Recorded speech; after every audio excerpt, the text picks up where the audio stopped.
Turning 60 in Australia comes with a promise that sounds simple. Your super unlocks. The money you have been putting away since your 20s finally becomes yours to spend. For a lot of people, that is the moment a daydream turns into a real plan. Then they sit down with the calculator and things get messy fast. Because there is a number that matters more than 60 when you are working out whether you can leave your job. That number is 7. 7 years sit between the day your super opens up and the day the age pension starts, because the age pension in Australia begins at 67. For those 7 years, every dollar you spend comes out of what you built yourself. No government payment lands in your account each fortnight. Your balance carries the whole thing on its own. That gap is where most early retirement plans come undone. It is also where the good ones get built. So here is what really happens when you turn 60. Preservation age in Australia is now 60 for anyone born on or after the 1st of July 1964, which covers almost everyone still working today. But turning 60 on its own does not open the door. You also have to meet what the rules call a condition of release. Usually that means you have retired and do not plan to go back to work for more than 10 hours a week. Ending a job after you turn 60 also counts. And once you reach 65, your super is available whether you are still working or not. The tax side is where 60 earns its name. Once you are 60 and taking money out of a taxed super fund, those withdrawals are usually tax-free. That covers lump sums and regular pension payments alike. Move the money into a retirement phase pension account and the earnings inside it are tax-free as well, up to the transfer balance cap, which rose to $2.1 million on the 1st of July 2026. So what does a year of not working actually cost? The Association of Superannuation Funds of Australia works this out every 3 months. On the March 2026 figures, a single person who owns their home needs $55,923 a year to live comfortably. A couple needs $78,566. Comfortable means good private health cover, a decent car, meals out now and then, and an overseas trip about every 7 years. Drop down to a modest lifestyle and those numbers fall to $36,434 for a single person and $52,473 for a couple. Modest covers the basics with very little room for anything else. Both figures assume you own your home outright. If you rent, a modest lifestyle costs $51,164 a year on your own and $69,002 as a couple. Rent changes everything. It explains why two people with the same super balance can end up with completely different retirements. Now put those costs next to what people actually have. The middle super balance for Australians aged 60 to 64 sits at around $203,000. Averages look nicer, closer to $371,000, but a small number of very large accounts pull that average up. Meanwhile, the same research group says a single person needs about $630,000 at 67 to retire comfortably, and a couple needs about $730,000. Those targets already count on a part-age pension turning up to help. So the typical Australian standing at 60 holds roughly a third of what a comfortable retirement costs, while thinking about stopping 7 years before any pension arrives. Time makes it harder still. A man who reaches 65 in Australia lives another 20 years on average. A woman lives close to 23 more. Retire at 60 and you are paying for something like 25 to 30 years of living.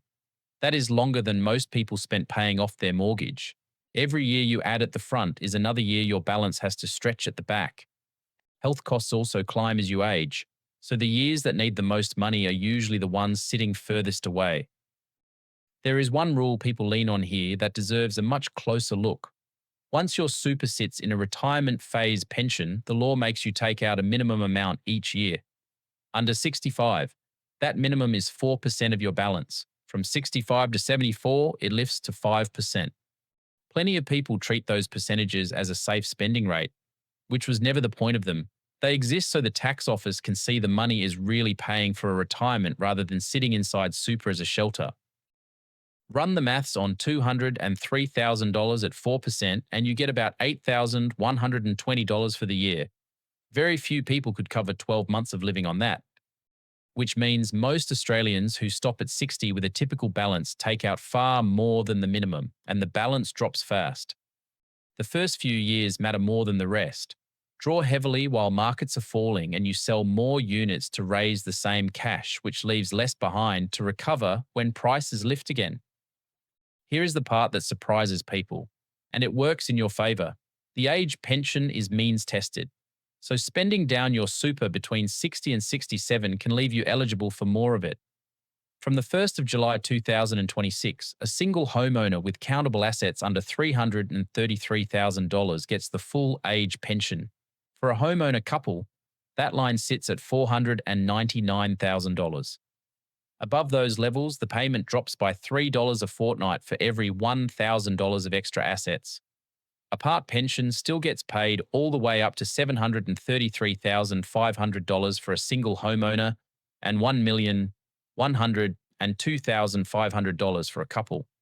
The full single rate from March 2026 is $1,200.90 a fortnight, which works out to $31,223 a year with supplements. For a couple, it is $47,070 combined. Your family home is left out of the assets test entirely. So a retirement that looks thin at 60 can steady up a lot at 67, once the pension starts carrying part of the load. Getting across those 7 years is the genuinely hard part. Which brings up what you can still change. If you are in your 50s, the concessional contributions cap is $32,500 a year from the 1st of July 2026. Money you salary sacrifice into super gets taxed at 15% instead of your normal tax rate. And if your total super sits under $500,000, you may be able to carry forward unused cap from the past 5 years and make a much bigger contribution in one go. Downsizing is the other lever worth knowing about.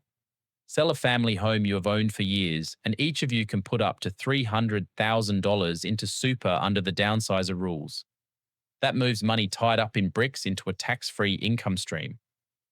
Then there is the option nobody bothers to sell you, which is stopping partly instead of stopping completely.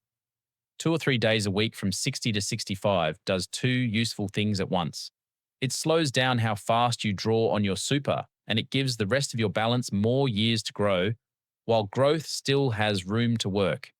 Even a small income across those years can cover most of your living costs and leave your super almost untouched. None of this needs a perfect balance. It needs you to know your actual number. Take what a year of your life honestly costs. Multiply it by the years between 60 and 67.